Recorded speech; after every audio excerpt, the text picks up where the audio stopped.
My name is Natalie Prez, and I have an interview with one of the members of the band Within the Ruins on February 15th, 2013. First off, can you tell me where did the band's name come from, and does it have a meaning behind it? Yeah, we've been asked that probably a million times. We started playing together like a long time ago in high school. And one of our guitarists that we played with in high school came up with the name. It was originally From Within the Ruins, and then we dropped the From and left Within the Ruins, and that's what it is still today. I mean, we didn't really ever see ourselves going as far as, we are now.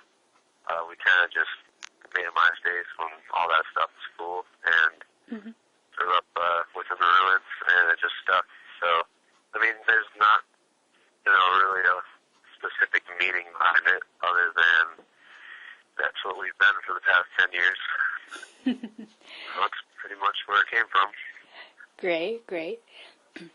And as you just mentioned, you guys have been a band, for nearly, 10 years.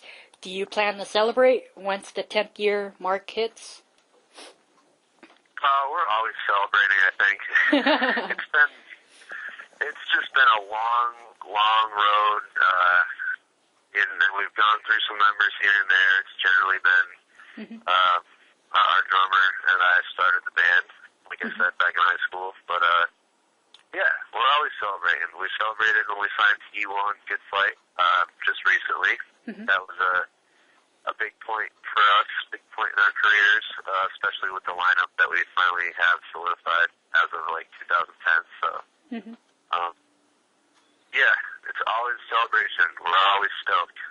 This band can just keep going, another day, another year, and that's awesome for us. So, great. You went from being signed with Victory Records to now being with E1 and Good Fight. How has the transition between the two been going for you? I think it went pretty smooth. As smooth as we could have hoped for, I guess. It took a while for us to finally sign with E1 and Good Fight. We were shopping for labels for most of last year, which we weren't expecting to do. We didn't think it would take that long, but, it's a big thing. We were with Victory for almost 4 years, and we put some albums out with them, and, there was just lots of legal stuff, and, all that stuff to take care of. But, honestly, it's like, once we put some new music up, we put a new song up a couple weeks ago, and got some pre-orders up, the new album finally rolling, so right back into things. We're really happy with the label we signed with. They're doing awesome. They're doing tons of promotion, and when you see that, then it feels good. Yeah, we couldn't ask for more, really. Great. What do you think the new label E1 and Good Fight can bring to the table for you guys? I think that they can continue doing what Victory did, and what we've been doing for the past 4 years on a label. But they're huge. They're a big independent label, and they have, the people we work with, just a few people. It's a smaller group of people, a little bit, attention to detail a little bit more. They're focused more on us and a few other bands, people we work directly with, rather than a huge team of people working with a bunch of bands all at once, That's the one thing that I like about where we're at now, and it seems like people are more focused, and, they're always in touch with us and contacting us and doing things for us without even having to ask or worry about stuff. So, that and their distribution is great. So we'll be in, the FYEs, Hot Topics, plenty of, the CDs will be available everywhere, so that's a huge thing, obviously. And, yeah, they're just as excited as we are, so it's good to have a backing like that. Great. What's your take on your new album as a whole? I think, well, it's obviously our best stuff so far, in my opinion, or all of our opinions, I guess. We worked a lot harder on it. Not to say we didn't work hard on our other stuff, but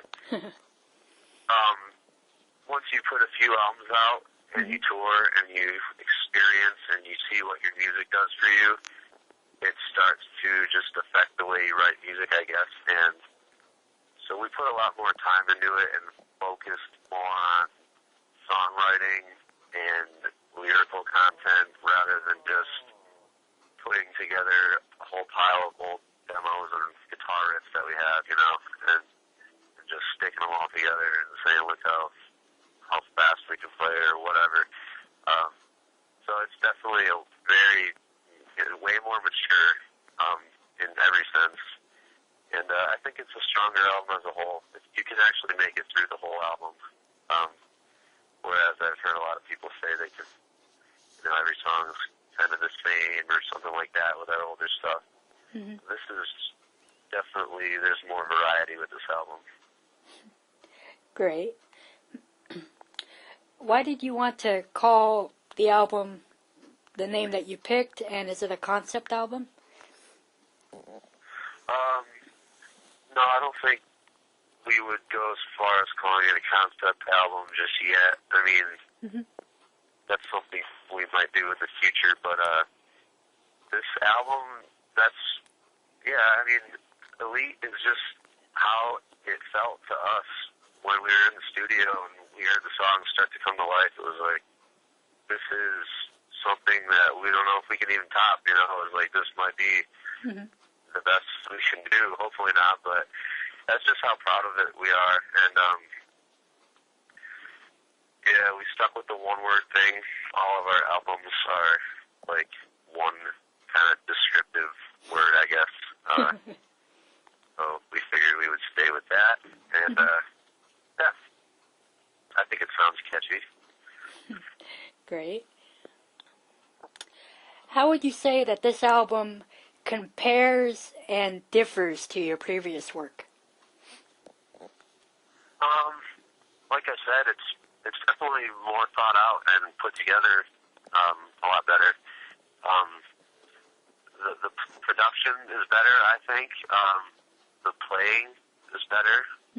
I listen now to some of our older stuff, and I'll just shake my head. It's just some of the stuff you notice when it's just some sloppy playing and sloppy editing and sloppy recording and stuff. So, like, that's all the stuff that just comes with experience. We really just focused on just everything with this album.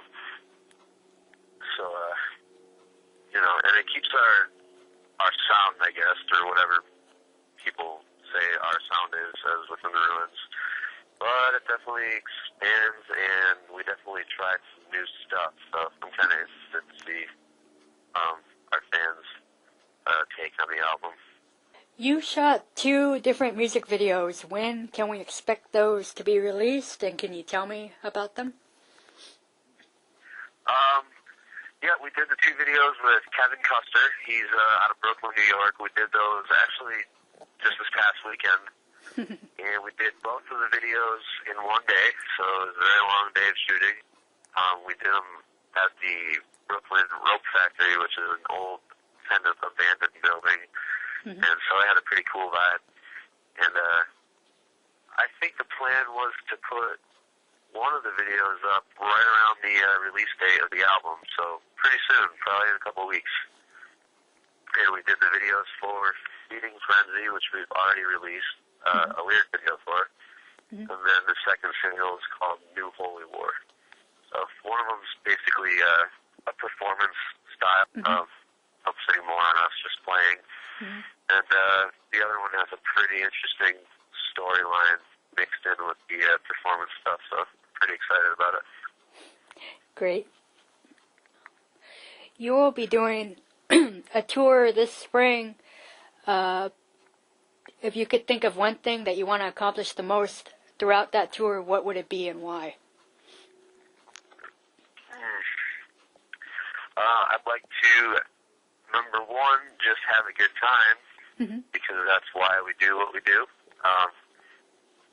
And number two, hopefully gain some new fans. We're playing with a few bands that we've toured with before in the past 2 or 3 years, but it's been a while, so it'll be cool to reunite with these bands. And I think all the bands on both of the tours we just announced. We have a tour with Chelsea Grin coming up, and after that we have Road to Metal Fest with After the Burial, and Contortionist, and a few other bands. So I think all the bands and bases are in the same vein, but definitely a pretty good mix. So it'll be a good opportunity to showcase some of our new stuff live and to see if we can make some new fans, make some new friends. Cool. What have you done to prepare yourselves for this tour? What haven't we done? This is like, this band is just never ending. It's not just write an album, go record it, and then, wait for tour, go on tour. It's just so much preparing all the time. Gear, buying new gear, practicing. Like I said, we're going to play mostly newer songs the whole year, obviously. And so we've been spending a lot of time practicing and actually relearning how to play some of these songs because a few of them we haven't even played since we recorded a year ago. And so, yeah, we practice about 5 times a week for a few hours each day. And definitely necessary, so that's what we do to prepare for tour. Great. When it does, come to performing each and every night, does the time fly by or does it stand still? I'd say when we're actually performing, it's pretty enjoyable, and it tends to, it usually flies by. I mean, it's the best part of the day for us, so once we're up there and doing it, usually it's by the time our set's over, it's like, wish we could have played longer.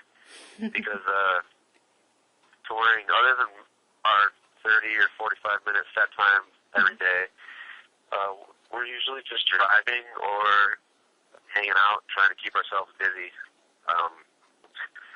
So, yeah, that's the best part of our day. It definitely goes by too quickly sometimes. Is there any song that when you play it live on stage, it just gets that adrenaline pumping and gets you all excited and happy? Yeah, definitely. I mean, we have our live set narrowed down pretty well to where we play the best songs for live, I guess. We've been playing cycling songs throughout each tour, and we've narrowed it down to the ones that get the best response live. So every song is exciting, but the song Invade is that was the single off our last album, and so that's the song that really everybody knows, and we usually play it last or towards the end of our set, so you can kind of feel that, people are almost just waiting for that song. So as soon as that intro starts, it's pretty exciting. Everybody starts making noise, and that's definitely one of my favorite songs to play live.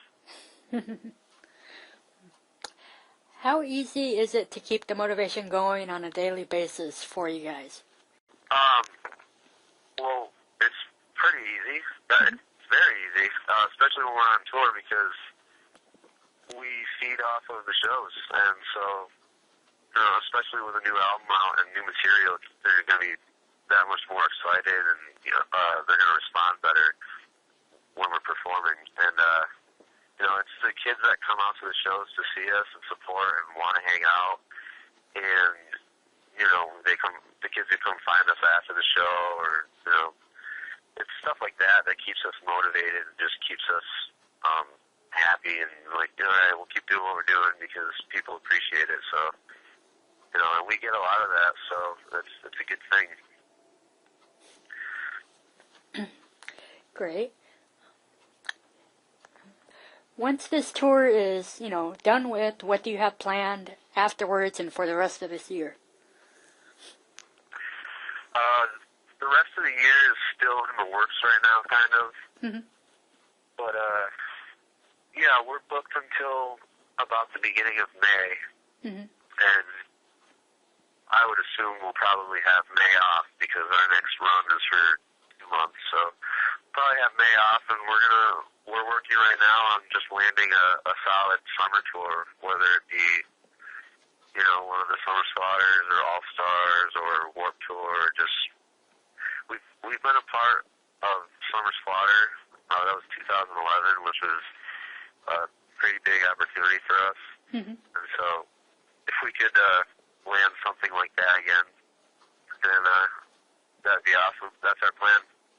And of course, it all goes by CD sales and how well your album does and this and that. So we'll just hope to see some good numbers our first week, and then we should be okay for a solid summer tour. But our goal is to tour for the entire year. We hate being home. All right. And is there anything else you would like to say?